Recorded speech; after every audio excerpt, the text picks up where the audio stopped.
50th birthday is a huge achievement for any organisation, particularly a social service agency like ours.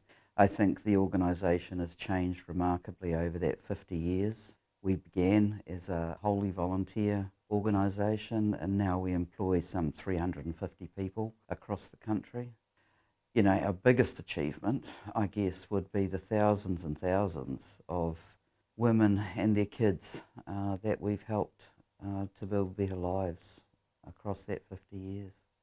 When we first started, family violence was seen as very much a private thing. There was no law that stopped a man from beating his wife.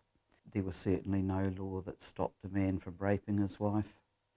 50 years ago, women were by and large chattels of their husbands. So what's changed in the last 50 years? We now have some of the best legislation in the world.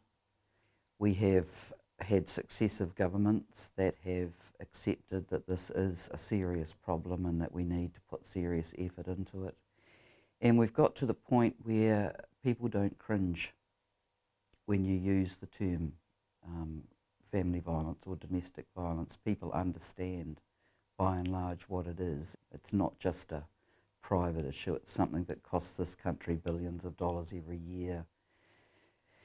And it destroys an incredible number of lives every year. And I'm not talking here about the women who die or the children who die. I'm just talking about the ones whose lives are corroded and ruined by the people that are supposed to love them and care for them.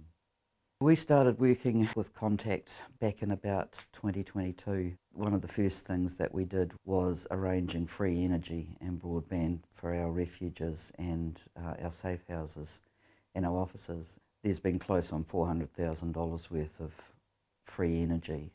The money that is used, that was previously used to pay power, can go to a whole bunch of other stuff. We can buy food in the safe houses, we can look after people better.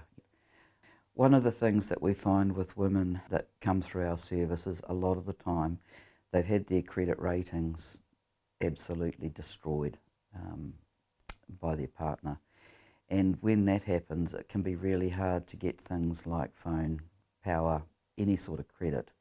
And one of the things that Contact's done is actually signs women up for their new energy supplies, regardless of what that credit rating looks like.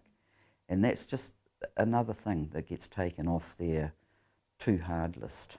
The next 50 years for Women's Refuge, I would hope that in 50 years' time, maybe there wouldn't be a need for the sort of refuge services we have now.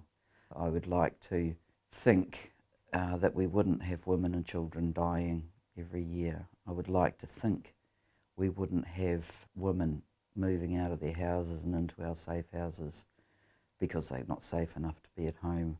Those are the sorts of things I would like to see in 50 years' time.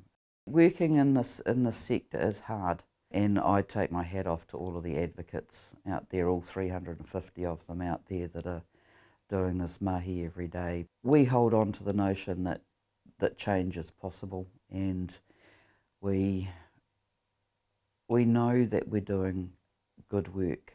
You know, we know we're on the side of the angels, if you like. I mean, I won't pretend it's not a bit soul-destroying on occasion, but there are enough of the good stories to balance that out.